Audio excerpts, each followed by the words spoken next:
Teman-teman sekalian, kisah seorang ulama tabi'in bernama Rabi' ibn Haytham rahimahullah.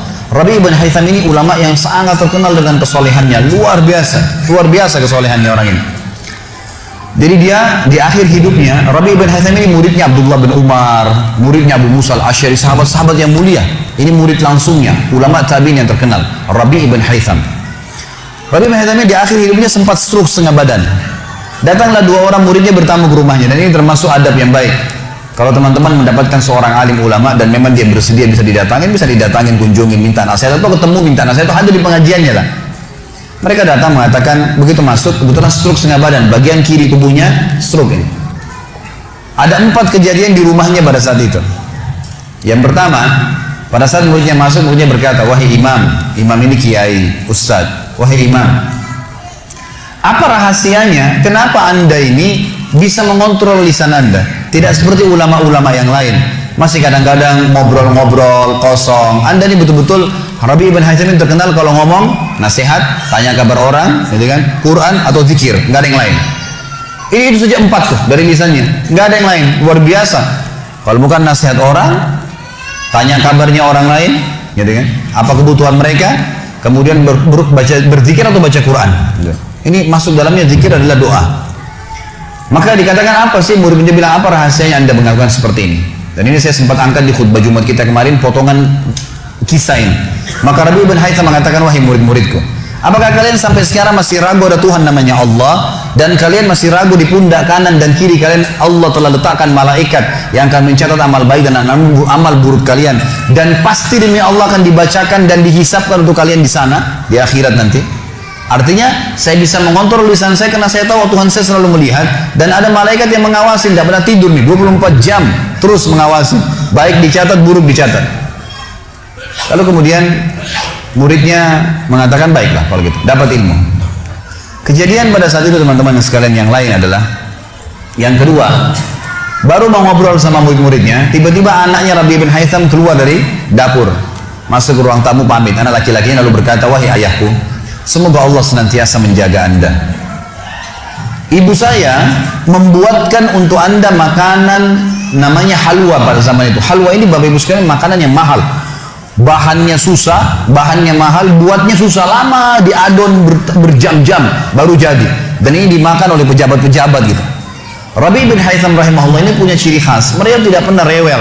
Di rumahnya dihidangkan makan apa sama istrinya, dimakan sama dia. Baik sekali orangnya. Udahlah, dunia dilaluin sama dia begitu saja. Maka anaknya datang dan mengatakan, wahai ayahku, ibuku membuatkan untuk anda halwa, makanan yang mahal bahannya dan juga susah buatnya. Tapi anaknya bilang, ibu saya buat halwa buat anda. Ibu saya berharap anda memakannya, gitu. Lalu kata Rabi' ibn Haytham, baiklah, keluarkan aja. Dikeluarkanlah makanan tersebut. Lalu halwa ini dipotong-potong karena kue yang bagus dan cukup besar, di nampan besar dipotong-potong. Baru saja Rabi' ibn Haytham memegang dengan tangan kanannya, karena sebelah kirinya sakit, diambil sebelah kanan, kemudian dia kasih isyarat murid-muridnya untuk ambil juga. Baru mereka mau pegang, tiba-tiba pintu rumahnya ada yang ketuk, diketuk. Dia kasih isyarat anaknya, suruh buka pintu itu, dibuka pintu itu.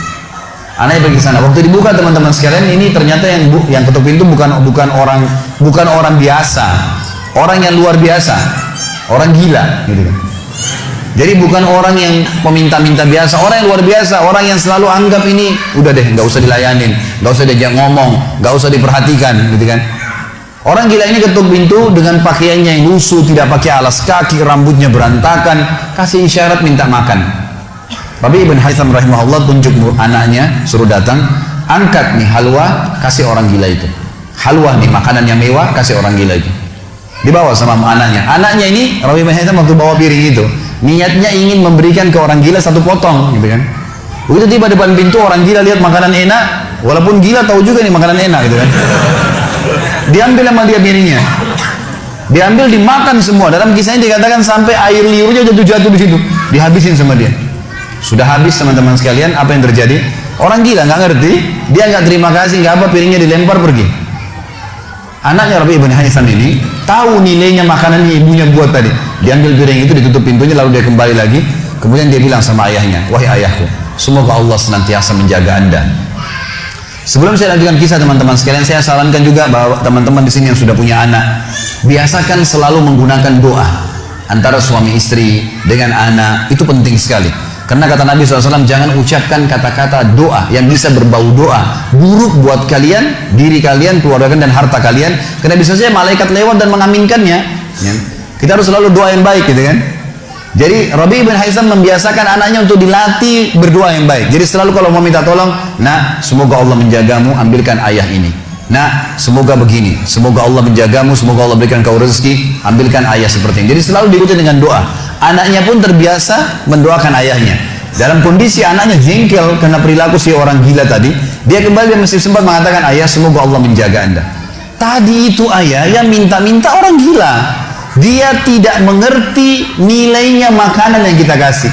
Kalau tadi anda suruh saya ke dapur ngambil apa saja, roti lah, apalah, dia makan juga. Kenapa harus halwa yang ibu saya setengah mati buat, biayanya mahal, buatnya lama, gitu kan? Jadi anaknya butuh jawaban nih. Perhatikan apa jawabannya orang beriman kepada Allah dan tahu benar kata kunci bertambahnya rezeki justru dengan sedekah itu. Kata dia apa? Ya waladi illam yadri fallahu yadri.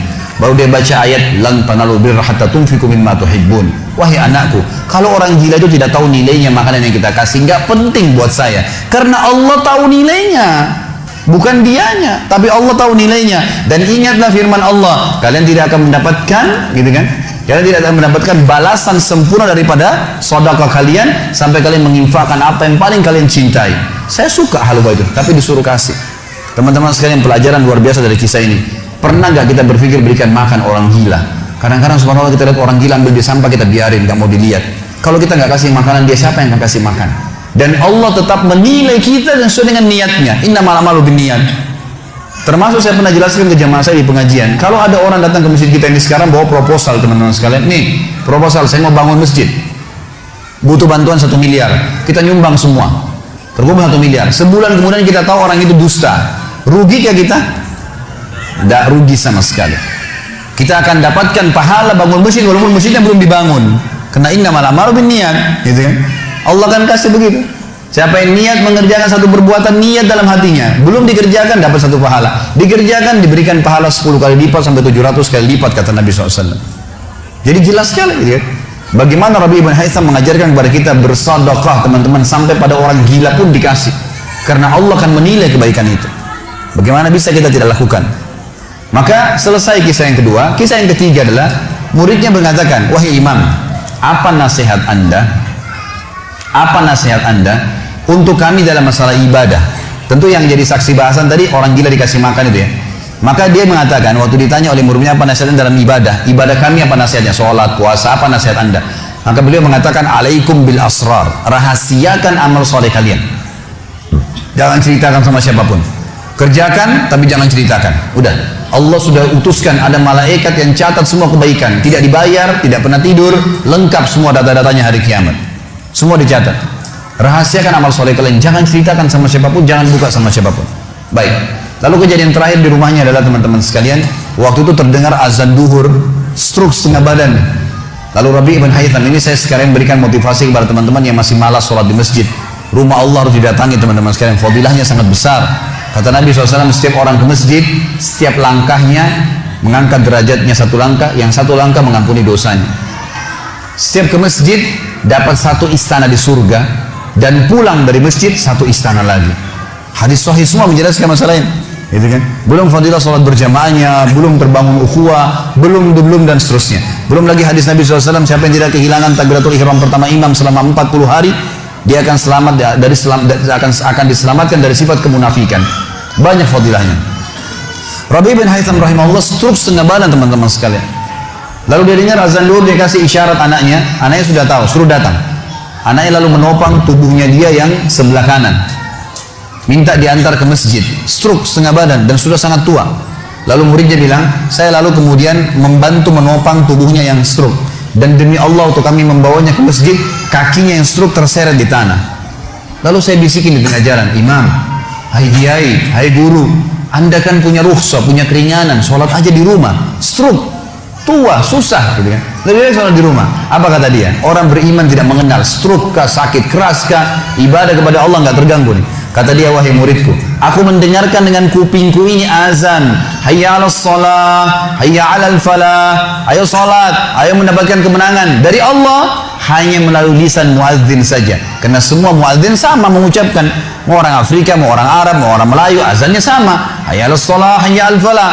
Allah memanggil saya mengatakan, ayo sholat, pencipta langit dan bumi, ayo mendapatkan kemenangan. Lalu saya sholat di rumah saya, demi Allah saya akan datangi masjid walaupun saya merangkak. Ini luar biasa nih, ya, keimanan membuat seseorang stroke pun bisa beribadah kepada Allah. Tapi dari kisah kita, ya, dari 4 kejadian di rumah Rabi' ibn Haytham adalah bagaimana dia bersedekah kepada orang